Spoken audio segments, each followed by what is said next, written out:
Alors, ce qui a retenu notre attention cette semaine, le mois de mai était un mois extraordinaire, un bon mois. C'est alors le premier mois qu'on dit, tu dois liquider en mai, tu reviens à l'automne. Alors, vous savez, dans 80% du temps, ou presque, là, c'est 78 et quelque chose, c'est faux. Alors, fait que le marché, généralement, en mai, nous offre quand même des belles opportunités. Là, on est dans des sommets, alors c'est normal qu'on soit un peu plus dans la volatilité. Alors, le Dow Jones a fait un nouveau haut d'année, le S&P 500 a fait un nouveau haut d'année en mai, et la semaine passée, on a le Nasdaq qui a battu, il a traversé le 17 000, il est revenu. Alors, mais vous savez, les chiffrons, les indices, ils n'aiment pas tellement ça. Fait qu'ils descendent un peu avant d'y revenir. On a l'exemple avec le Dow Jones. On a aussi NVIDIA qui est venu un peu chambarder la tendance là, entre le S&P 500 et le Dow Jones parce que le NVIDIA il domine, est un peu plus puissant au niveau du S&P 500.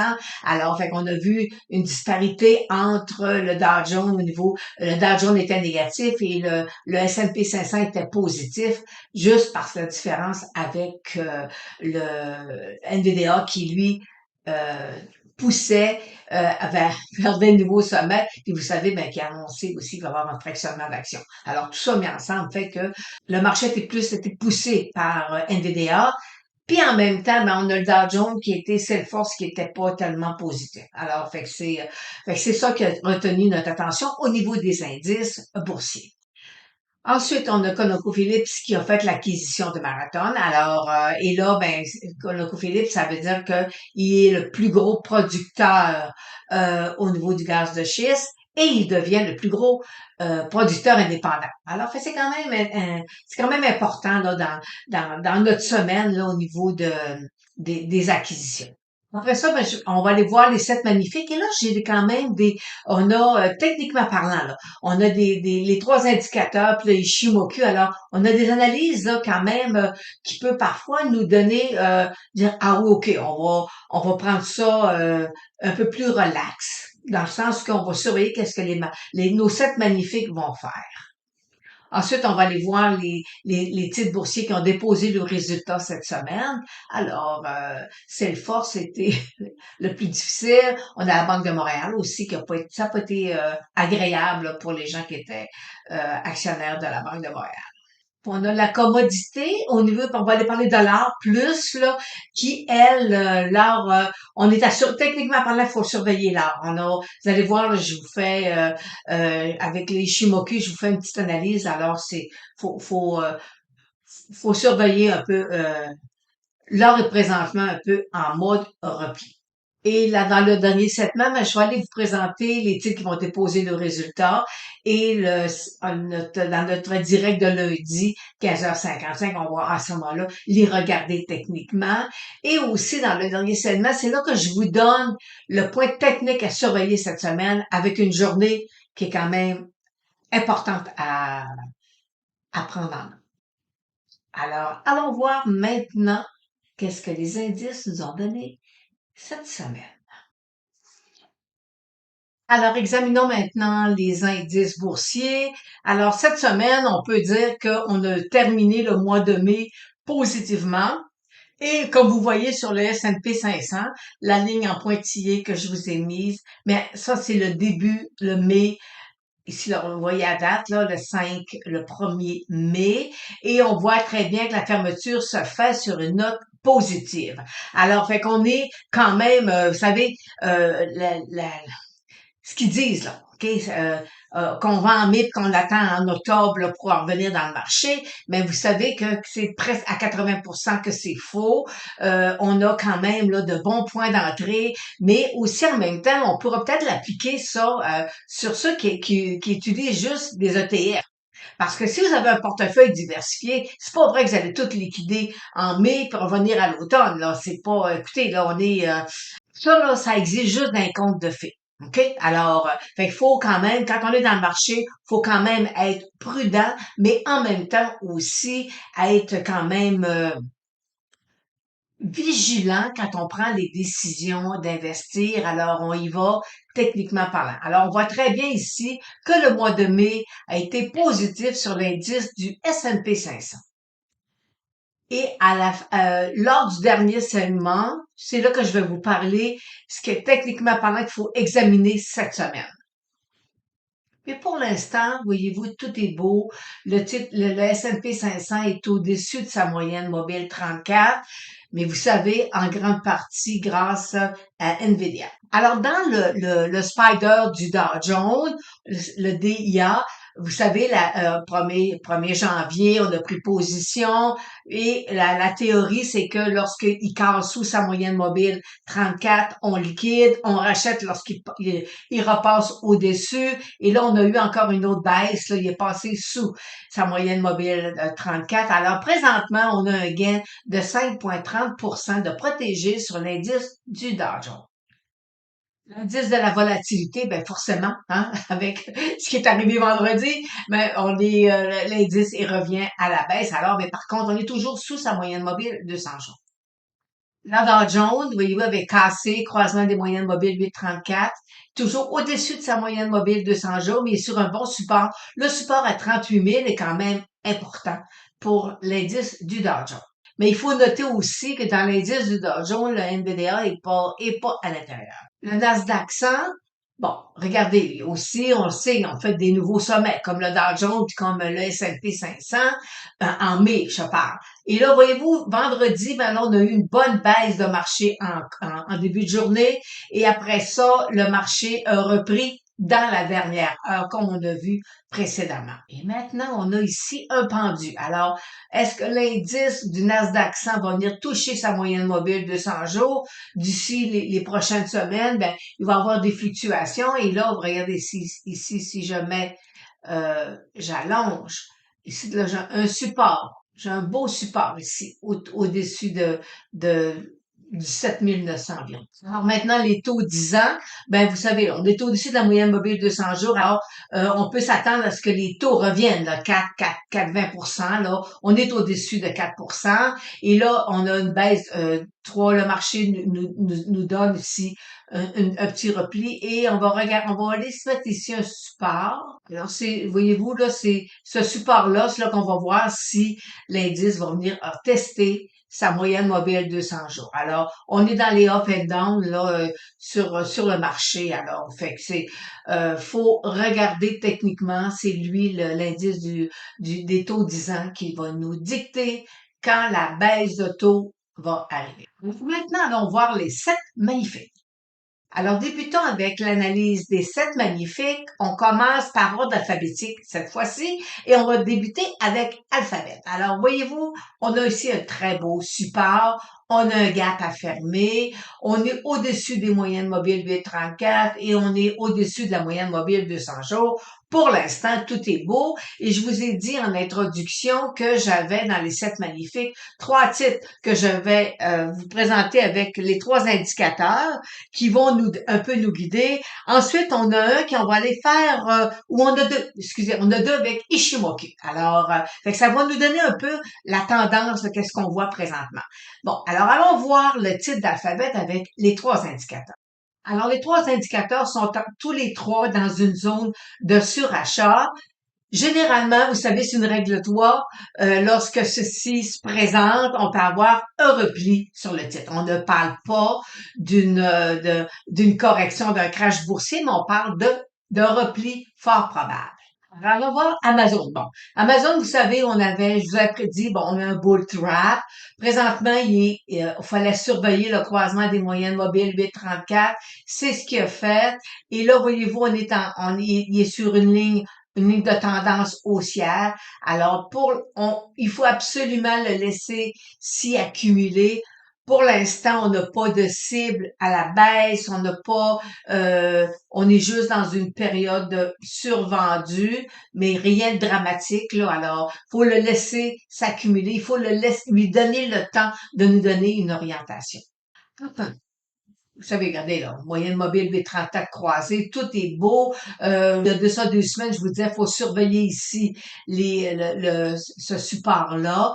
Et puis, cette résistance-là, il l'a percé. Alors, pour l'instant, pour lui, voyez-vous, on est dans une zone, quand je regarde mon stochastique, je suis dans une zone de surachat. Alors, pour lui aussi, les trois indicateurs nous mentionnent que techniquement parlant, un repli est fort probable sur le titre de Apple. En plateforme, on avait quand même un couloir latéral qui s'était formé. Et là, voyez-vous, hier, vendredi, ça a été un peu plus difficile. Alors, on va aller voir avec lui son Ishimoku.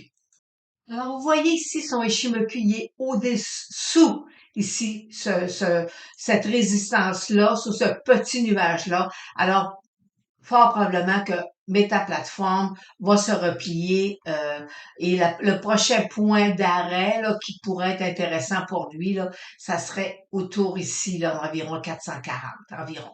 Ils vont venir à tester son bas de mai dernier. Alors, fait que pour l'instant, on y a une faiblesse sur le titre de Meta Platform. Microsoft, le leader des sept magnifiques, qui était dans un biseau sorti hors de son biseau. Vous savez que des biseaux, ça nous indique fort probablement on est dans un sommet. Ici, on a un pendu. Alors, il faut vraiment surveiller ici là, le croisement des moyennes mobiles 834. Puis avec le croisement, on pourrait s'attendre à ce que le titre de Microsoft revienne tester, revoir un peu sa moyenne mobile 200 jours.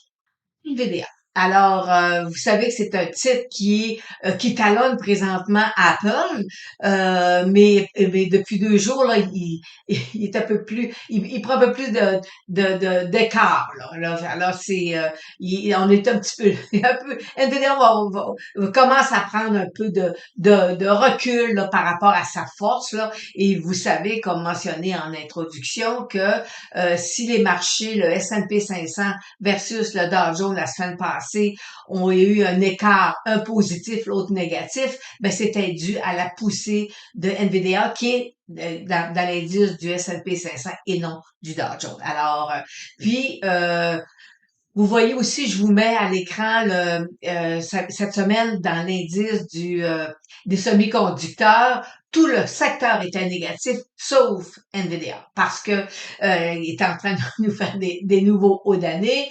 Alors, mais vous savez, une hirondelle fait pas le printemps. Alors, quand un secteur est poussé par seulement un titre, à un moment donné, faut être un peu prudent puis dire bon, ok, là, ça peut, il y a une limite à ce que le titre peut faire techniquement parlant. Alors, fait que pour l'instant, on surveille NVDA, puis on va aller voir ces trois indicateurs. Pour lui aussi, les trois indicateurs sont en zone de surachat. Alors, il faut s'attendre à avoir un repli sur le titre, ce qui serait tout à fait normal et sain. Est-ce qu'il va venir fermer ici son gap sous 1000 $? On laisse faire. Ne pas oublier non plus le fractionnement 1 pour 10 sur le titre. Le titre de Tesla, on est toujours, présentement, ici, on a quand même un très beau support et il se déplace présentement dans un couloir latéral.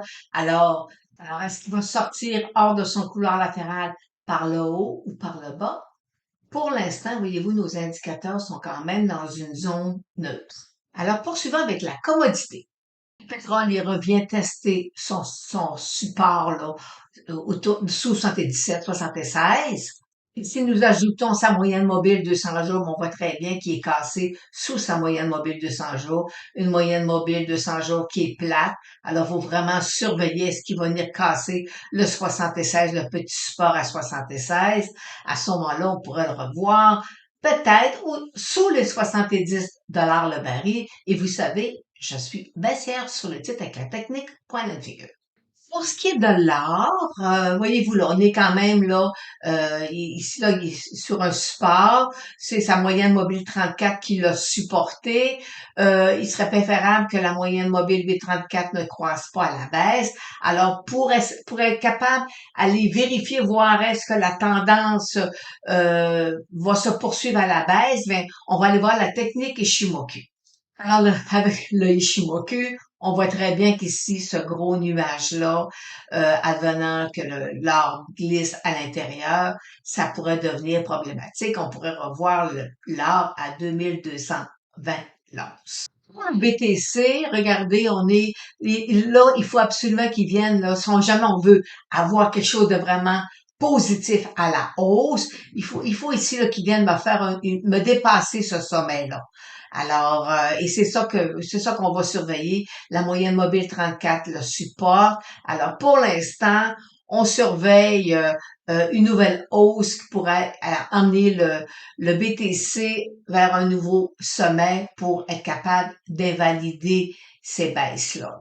Alors, on surveille un nouveau sommet. Est-ce qu'on veut, là, ce qui vienne ici percer cette résistance-là, puis à ce moment-là, ça va lui permettre, après ça, de venir toucher là, son sommet qui nous a fait là, à plus de 74 000. Alors, mais pour l'instant, au niveau, la moyenne mobile 34 là, supporte bien. Alors, on surveille ici. Il faut absolument que le BTC vienne au-dessus de cette résistance. Alors, poursuivons avec les titres qui ont déposé le résultat financier cette semaine. Alors, les titres qui ont déposé le résultat cette semaine, on va débuter avec la Banque de Montréal, on va y aller d'ordre alphabétique. Alors, c'était une grosse déception, Banque de Montréal, une belle cassure. Comme je vous mentionnais la semaine passée, dans la dernière vidéo, ici, moi j'avais une cible à 100 il a fait 102. Alors là, ce qu'on veut, c'est le support ici, là. Le support, là, disons, là, à 118, là, il est très important pour le titre de la Banque de Montréal. Alors, la Banque de Nouvelle-Écosse, quand même, le marché a bien réagi aux résultats. Alors, présentement, on est revenu au-dessus de la moyenne mobile de 100 jours et on fait face à une résistance autour de 85 La déception, ben, c'est BRP. Mais BRP, voyez-vous, il était à l'intérieur d'une bande de Bollinger. Il l'a cassé. Alors, fait que pour l'instant, ben, c'est pas fameux. Et on a quand même un très beau support là, à surveiller à 79 CAE a été le premier à déposer ses résultats en début de semaine. Alors, on a le marché quand même. La semaine passée, il y avait eu une baisse. Là, le marché a bien réagi. Alors, mais pour moi, c'est pas un titre qui est techniquement parlant intéressant. Bon, Costco, vous savez que c'est le titre, ils ont tellement vous savez, avec les cartes de membres de Costco, juste ça, d'excellents revenus. Mais on a ici une belle chandelle, ici, un beau pendu. Alors, on surveille le titre de Costco. On n'a pas de cible à la baisse, mais cette chandelle-là peut emmener de la faiblesse sur le titre d'ici les prochaines semaines. Et le tout est confirmé par ces trois indicateurs qui nous disent aussi qu'il y a de la faiblesse sur le titre. Alors, dès les résultats, le marché n'a pas tellement apprécié. Alors, un beau gap down. Alors, faut surveiller qu'est-ce qu'il va nous faire d'ici les prochaines semaines, là. Mais c'est un titre à surveiller car c'est dans un gap down comme ça, c'est dangereux. De l'art général, ben oui, comme la semaine passée, sous sa moyenne mobile de 100 jours, cassé, et voyez-vous, là, hier, un rebond, mais tant et aussi longtemps qu'il restera sous sa moyenne mobile de 100 jours, c'est un titre à éviter techniquement parlant. Et le titre qui a fait bouger quand même là, le Dow Jones, le Salesforce. Alors, regardez, les marchés n'ont pas tellement aimé. Forcément, on est en rebond. Là, ici, on a un beau gap à fermer. Techniquement parlant, avec la technique point and figure, je ne suis pas haussière à long terme sur le titre. Et là, je vous présente la technique point and figure. C'est pas une formation qui est positive sur un titre. Alors, fait qu'on peut s'attendre à ce que le titre descende là plus bas que la baisse qu'il nous a faite l'autre jour à la fermeture. On peut s'attendre à ce que le titre revienne tester son bas qu'il nous a fait. Voyez-vous, avec la technique point and figure, ça me dit 215, mais on pourrait le voir là casser sous les 220 avec la technique point and figure. Alors, allons voir maintenant que nous réserve la prochaine semaine. Alors, que nous réserve la semaine prochaine, il n'y a pas grand-chose. C'est surtout, techniquement parlant, qu'il faut être très, très, très, je vous dirais pas vigilant, mais techniquement parlant, on va devoir là être sous nos gardes là, mais on va aller voir ça dans quelques secondes. Alors cette semaine, on n'a pas, c'est pas une grosse semaine. On voit ici là, on a Lululemon, Dollar Tree, euh, Campbell. Ce sont des titres de consommation discrétionnaire. Alors, fait que c'est pas ce qu'il faut aller voir, c'est techniquement parlant où est le danger ou l'euphorie pour la semaine prochaine. Alors là, je vous présente, on est sur le S&P 500 parce que je travaille avec lui aujourd'hui parce que NVIDIA, ok. Alors étant donné que il bouge beaucoup là, alors et là, vous savez que c'est au mois de mai, on a eu un nouveau sommet sur le S&P 500 et là, allons voir. Regardez. On va les mettre un peu plus à court terme pour aller chercher. Regardez, vendredi après-midi, la poussée, le marché est reparti quand même très, très, très fort. Alors, le point technique à surveiller, c'est ici, là. C'est son bas. Le bas qu'il nous a fait dans la journée de vendredi, il est présentement, voyez-vous, à 5193. Advenant le cas que le S&P 500 perce son bas de vendredi, qui se trouve être son bas de la semaine, ça pourrait devenir problématique. Par contre, advenant le cas que le S&P 500, lui, explose, là, on va être dans l'euphorie. Les deux journées, fort probablement les deux plus à surveiller, là, ça serait mercredi est important, ok? On va voir là si mercredi où la tendance là, est-ce qu'on est en train de percer un bas ou on veut repartir à la hausse. Alors mercredi c'est une journée à surveiller de près. Et là vous voyez, je fais le S&P 500 à court terme en heure pour aller chercher pour que visuellement vous voyez vraiment son bas de la semaine. Alors, dans notre prochain direct qui sera lundi, on va pouvoir un peu plus décortiquer là les titres qui vont déposer le résultat, puis en même temps, on va avoir déjà une bonne vue d'ensemble. Est-ce que le S&P 500, ses moyennes 8,34 en heure vont commencer à lui donner de la force? Alors, c'est ça qu'il faut vérifier pour la semaine prochaine. Alors, on se revoit lundi dans notre direct du 15h55.